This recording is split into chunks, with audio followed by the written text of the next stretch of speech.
hello students কি খবৰ সকলোৰে খবৰ নিশ্চয় ভাল তোমালোকৰ যেহেতু প্ৰথম গুড পৰীক্ষা সমাগত সেইভাবে তোমালোকৰ কাৰণে এখন মডেল কুৱেশ্যন পেপাৰ লৈ আহিছো গতিকে তোমালোকে এই কুৱেশ্যন পেপাৰখন প্ৰেক্টিছ কৰিলে তোমালোকৰ পৰীক্ষাত ভাল হ'ব গতিকে তোমালোকে একদম ভিডিওটো স্কিপ নকৰি হেকলকে চাবৰ নতুনকৈ আহিলে সাবস্ক্ৰাইব কৰিবা কাৰণ মই তোমালোকৰ কাৰণে বৰ ধুনীয়া ভিডিও দিবলৈ গৈ আছো এখন আছে আমাৰ ম্যাথছৰ এখন গণিতৰ এখন কুৱেশ্যন পেপাৰ ক্লাছ 9 ৰ বাবে গতিকে তোমালোকে ভালদৰে চাবা প্ৰথমতে আমাৰ এমসিকিউ আছে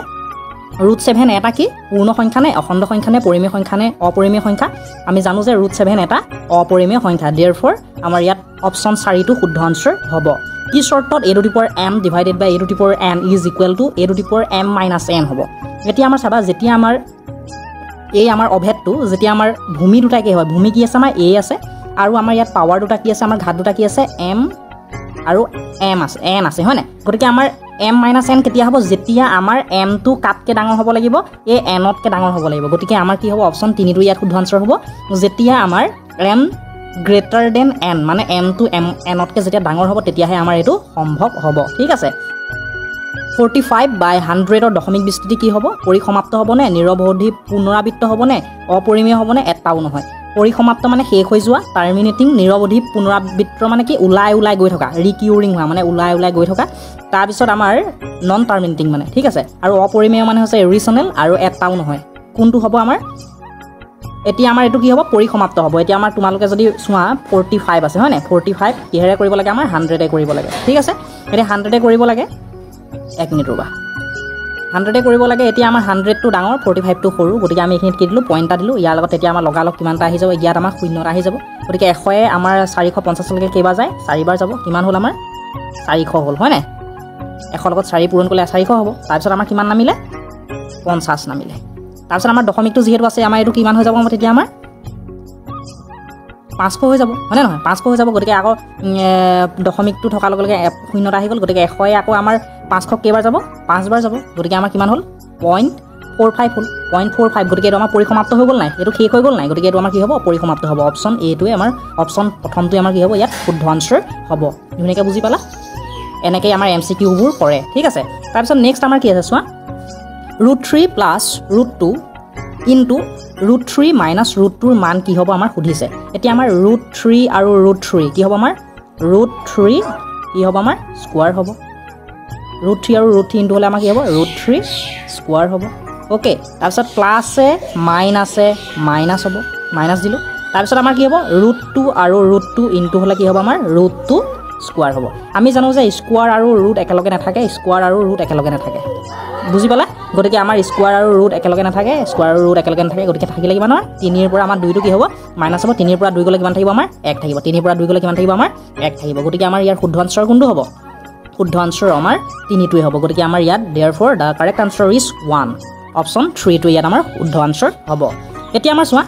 ই আছে -4 আৰু 3 এই বিন্দুটো কোনটো চুকত থাকিব এটো আমাৰ তোমালোকৰ লেসন নম্বৰ 3 কোঅৰ্ডিনেট জ্যামিতি স্থানাংক জ্যামিতিৰ পৰা আহিছে তোমালোকক মই দেখাই দিব খুজিছো স্থানাংক জ্যামিতিৰ মই বেছিখিনি বুজাই দিম ৰবা তোমালোকৰ স্থানাংক জ্যামিতিত কি থাকে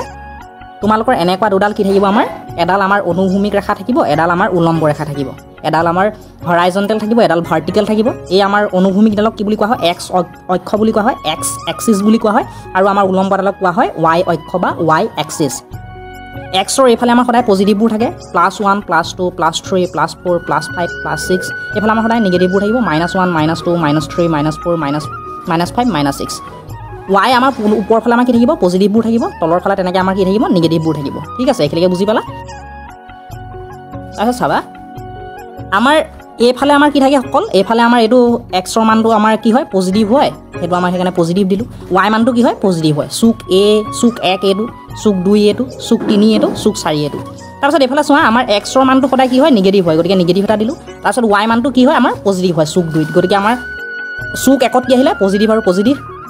আমাৰ সুক 2 কি আহিলে মাইনাস আৰু প্লাস আহিলে প্ৰথমতে মাইনাস আহিব তাৰপিছত প্লাস আহিব সো সুক 3 আমাৰ কি আহে প্ৰথমতে আমাৰ কি আহিব প্ৰথমতে আমাৰ x ৰ মানটো আহে গতিকে আমাৰ কি আহিব এফালে নিগেটিভ আছে ন প্ৰথমতে নিগেটিভ আহিলে তাৰপিছত y মানটো আমাৰ কি y মানটো আমাৰ তলৰ ফালে আছে গতিকে y মানটো নিগেটিভ আহিব গতিকে সুক 3 ত নিগেটিভ আৰু নিগেটিভ আহে তাৰপিছত সুক 4 ত আমাৰ কি আহে এফালে আমাৰ কি এটো আমাৰ পজিটিভ সাইড x ৰ মানটো আহে গতিকে আমাৰ x ৰ এটো পজিটিভ সাইড গতিকে আমাৰ পজিটিভ আহিলে তাৰপিছত আমাৰ y এটো তললে ফালে আমাৰ কি আহে নিগেটিভ আহে গতিকে আমাৰ ইয়াত কি আহিলে সুক 4 ত আমাৰ প্লাস আৰু মাইনাস আহিলে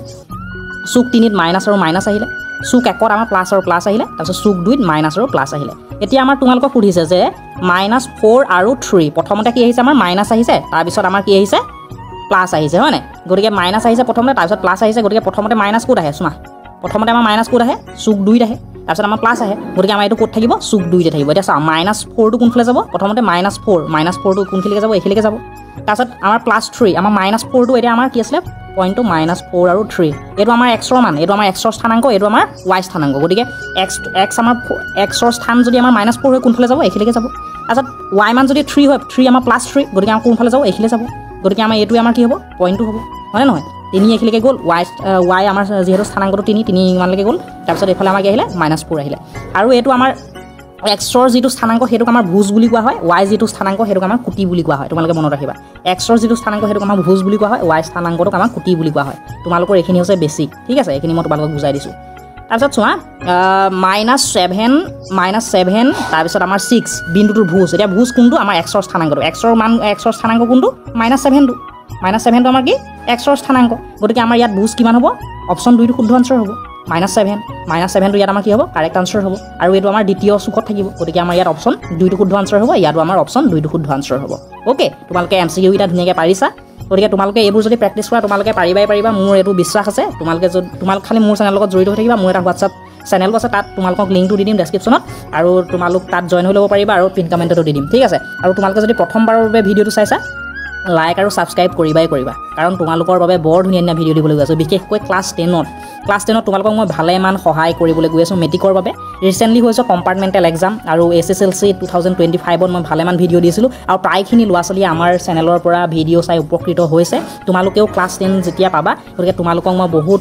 হেল্প কৰিবলৈ চেষ্টা কৰিম গতিকে তোমালোকে কি কৰিবা চেনেলৰ লগত জড়িত হৈ থাকিবা তাৰপিছত 7 নম্বৰ প্ৰশ্নটো চোৱা কি কৈছে এইবোৰ আমাক কৰিব লাগিব প্ৰতিটো পৰিমেয় সংখ্যা এটা অখণ্ড সংখ্যা হয়নে এইবোৰ তোমালোকে নিজে প্ৰেক্টিছ কৰিবা প্ৰতিটো পৰিমেয় সংখ্যা এটা অখণ্ড সংখ্যা হয়নে এটা অপৰিমেয় সংখ্যাৰ দশমিক বিস্তৃতি কেই প্ৰকাৰৰ আমাৰ পৰিসমাপ্ত অপৰিসমাপ্ত তেনেকুৱা ধৰণৰ যেন আছিলে সেইবোৰ তোমালোকে লিখিবা তোমালোকে প্ৰেক্টিছ কৰিবা ৰুটটোৰ মান একেবাৰে নিকটৱৰ্তী কোন দুটা অখণ্ড সংখ্যাৰ মাজত থাকে ৰুটটোৰ মান একেবাৰে নিকটৱৰ্তী মানে একেবাৰে ওচৰৰ কোন দুটা অখণ্ড সংখ্যাৰ মাজত থাকে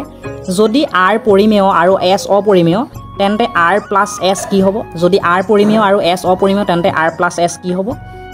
25 মাত্ৰাযুক্ত এটা একপদ ৰাখি উদাহৰণ দিয়া 25 মাত্ৰাযুক্ত ন গতিকে তোমালোকে এটা একপদ ৰাখি একপদ মানে এটা পদ লিখিব লাগিব গতিকে y এটা লিখিলোঁ মাত্ৰাটো কিমান থাকিব লাগিব 25 গতিকে y⁵ এইটো হৈ গ'ল এইটো একপদ ৰাখি এটা পদ আছে আৰু আমাৰ ইয়াৰ মাত্ৰাটো কিমান 25 গতিকে এইটো হৈছে আমাৰ শুদ্ধ আনচাৰ তাৰপিছত চোৱা 2 - x² + x³ বহুপদৰ আমাৰ x2ৰ সহগ লিখিবলৈ কৈছে x2ৰ সহগ কি হ'ব আমাৰ ইয়াত -1 হ'ব ইয়াত আমাৰ একো এটা নাই মানে -1 এটা আছে গতিকে ইয়াত আমাৰ xৰ সহগ কি হ'ব আমাৰ -1 হ'ব -1 হ'ব 5ৰ মাত্ৰা কিমান এইটো আমাৰ গোটা সংখ্যা হয়নে নহয় গতিকে 5ৰ মাত্ৰা নাই গতিকে ইয়াৰ আমাৰ 5ৰ মাত্ৰা কিমান হ'ব আমাৰ 0 হ'ব গতিকে আমাৰ 5ৰ মাত্ৰা কি হ'ব 0 হ'ব ঠিক আছে আমাৰ চলকৰহে মাত্ৰা থাকে হয়নে নহয় গতিকে চলক কোনবোৰ আমাৰ এইবোৰ যেনে x y z এইবোৰ ধৰি লওঁ এইবোৰ হৈছে আমাৰ চলক ঠিক আছে তাৰপিছত আমাৰ মাত্ৰাবোৰ হৈছে এইটো যেন আমাৰ x⁵2 আছে x⁵3 আছে এইবোৰ হৈছে আমাৰ মাত্ৰা ঠিক আছে আৰু সহগ মানে হৈছে তোমালোকৰ আগত যিটো সংখ্যা থাকে এতিয়া যেনিবা x² আগত আমাৰ কি আছে 2 এটা আছে এই 2টো কি সহগ x2 হৈছে চলক আৰু এই 2টো এই ওপৰত যিটো 2 থাকে সেইটো মাত্ৰা বুলি কোৱা হয় বা ঘাত বুলি কোৱা হয় এইটোক আমাৰ কি বুলি কোৱা হয় চলক বুলি কোৱা হয় এইটোক আমাৰ সহগ বুলি কোৱা হয় এইটোক আমাৰ মাত্ৰা বা ঘাত বুলি কোৱা হয় তোমালোকে নিশ্চয় বহুপদটো পঢ়োঁতে তোমালোকক ছাৰ বাইদেউসকলে এইখিনি কথা শিকাইছে তাৰপিছত চোৱা x অক্ষৰ ওপৰত থকা বিন্দু এটাৰ স্থানাংকৰ এটা উদাহৰণ দিয়া x অক্ষৰ ওপৰত থকা বিন্দু এটাৰ স্থানাংকৰ উদাহৰণ দিবলৈ কৈছে 1/3ৰ হৰ পৰিমেয়কৰণ কৰিব লাগে হৰ পৰিমেয়ন কেনেকৈ কৰিবা 1/কি আছে √3 আছে √3 আছে নহয় √3 এটা ইনটু কৰি দিয়া তলে ওপৰে √3 এটা ইনটু কৰি দিয়া কিমান হ'ব √3 আৰু √3 কি হ'ব আমাৰ √3 স্কোৱাৰ হ'ব ওপৰত আমাৰ 1 * √3 কিমান হ'ব আমাৰ √3 হ'ব ৰ'বা আকৌ কৰি দেখাইছোঁ তোমালোকৰ এই হৈ গ'ল গতিকে আমাৰ কি আছে 1/কি আছে √3 আছে গতিকে পৰিমেয়কৰণ কৰিবলৈ হ'লে আমাৰ ইয়াত যিটো সংখ্যা থাকে সেইটোৱে আমাৰ ইনটু কৰি দিব লাগে √3 দিলা ওপৰতো √3 ইনটু কৰি দিয়া পূৰণ কৰি দিয়া √3 আৰু √3 কি হ'ব আমাৰ √3 স্কোৱাৰ হ'ব তাৰপিছত 1 * √3 কি হ'ব আমাৰ √3 আহিব গতিকে আমাৰ কি হ'ব স্কোৱাৰ আৰু আমাৰ ৰুট একেলগে নাথাকে গতিকে কাট গ'ল তলত আমাৰ কি থাকিলে অকল 3 থাকিলে তলত আমাৰ কি থাকিলে অকল 3 থাকিলে তাৰপিছত এইফালে আমাৰ ওপৰত কি থাকিলে √3 থাকিলে গতিকে আমাৰ এইটো পৰিমেয়কৰণ হৈ গ'ল নাই 3টো আমাৰ পৰিমেয় সংখ্যা কাৰণ 3 তলত আমাৰ 1 এটা থাকে গতিকে এইটো আমাৰ p/q আকাৰত পৰে আৰু q = 0 গতিকে এইটো আমাৰ পৰিমেয় সংখ্যা গতিকে আমাৰ এইটো কি হৈ গ'ল হৰ পৰিমেয়কৰণ হৈ গ'ল এনেকৈ বুজি পালা একেলগে একদম ক্লিয়াৰ হৈ গৈছে তোমালোকৰ সংখ্যা ৰেখাত ৰুটটোৰ অৱস্থা নিৰূপণ কৰা √2 √3 আৰু 5 এই গোটেইকেইটা তোমালোকে ভালদৰে চাই থাকা তোমালোকৰ লেসন নম্বৰ 1তে আছে গতিকে তোমালোকে ভালদৰে চাই থাকা গোটেইকেইটা আহি যাব পাৰে সংখ্যাৰ খাত অৱস্থা নিৰূপণ কৰিবলৈ আহিব পাৰে গতিকে উপস্থাপন কৰিবলৈ আহিব পাৰে তোমালোকে গোটেইকেইটা চাই থাকা এইকেইটা ইম্পৰ্টেণ্ট দেই এইটো একদম খুব ইম্পৰ্টেণ্ট কুৱেশ্যন অকল √2 বুলি নহয় √3 টো চাই থাকা √5 টো চাই থাকা √(x + 3) পদটো বহুপদ হয় না যুক্তি দৰ্শাবলৈ কৈছে এইটো আমাৰ বহুপদ হয় না নহয় তোমালোকক যুক্তি দৰ্শাবলৈ কৈছে গতিকে তোমালোকে যুক্তি দৰ্শাবা তাৰপিছত আমাৰ এইটো কি আছে চোৱা px = x + 9 ৰ শূন্য নিৰ্ণয় কৰা এতিয়া আমাৰ ইয়াৰ শূন্য নিৰ্ণয় কেনেকৈ কৰিবা এতিয়া আমাৰ কি আছে x + 9 আছে হয়নে = 0 গতিকে আমাৰ x = কিমান হ'ব শূন্য উলিয়াবলৈ হ'লে এইটো +9 আছিল এফালে আহিলে কি হ'ব -9 গতিকে আমাৰ শুদ্ধ আনসাৰটো কিমান হ'ব -9 হ'ব কি হ'ব -9 হ'ব এইটো +9 আছিল এফালে আহিলে কি হ'ব সমান চিনৰ এফালে আহিলে এইফালে যদি প্লাছ থাকে সমান চিনৰ এফালে আহিলে মাইনাছ হয় এফালে যদি মাইনাছ থাকে এফালে আহিলে প্লাছ হয় এফালে যদি আমাৰ পূৰণ থাকে এফালে আহিলে হৰণ হয় এফালে যদি হৰণ থাকে এফালে আহিলে পূৰণ হয় গতিকে এফালে প্লাছ আছে এফালে আহিলে কি হ'ল বিয়োগ হ'ল গতিকে আমাৰ x + 9 = 0 গতিকে x = -9 তাৰপিছত আমাৰ চাবা কি আছে যদি x = 1 + √2 হয় তেন্তে দেখুৱা যে x - 1/x তাৰপিছত আমাৰ ওপৰত কি আছে কিউব আছে = 8 এইটো এটা খুব ইম্পৰ্টেণ্ট কুৱেশ্যন তোমালোকে ভালদৰে চাবা এইটো চাই যাবা অহাৰ সম্ভাৱনা থাকে গতিকে তোমালোকক আজি পেপাৰখন তোমালোকক ভালেমানখিনি মই ছলভো কৰি দিলোঁ আৰু তোমালোকক মই দেখাইও দিলোঁ MCQ খিনিও কৰি দিলোঁ গতিকে তোমালোকে যদি ভাল পালা লাইক এটা নিশ্চয় কৰিবা আৰু মোৰ চেনেলটোৰ লগত জড়িত হৈ থাকিবা এইখিনি আছে আজি ভিডিঅ'টো তোমালোকে যদি ভাল পাইছা কেনেকুৱা লাগিল কমেণ্ট ছেকশ্যনত কৈ থৈ যাবা ঠিক আছে তোমালোকৰ পৰীক্ষাৰ বাবে মোৰ শুভেচ্ছা থাকিল তোমালোক ভালে থাকা কুশল থাকা আৰু চাই থাকিবা তোমালোকৰ মৰমৰ ইউটিউব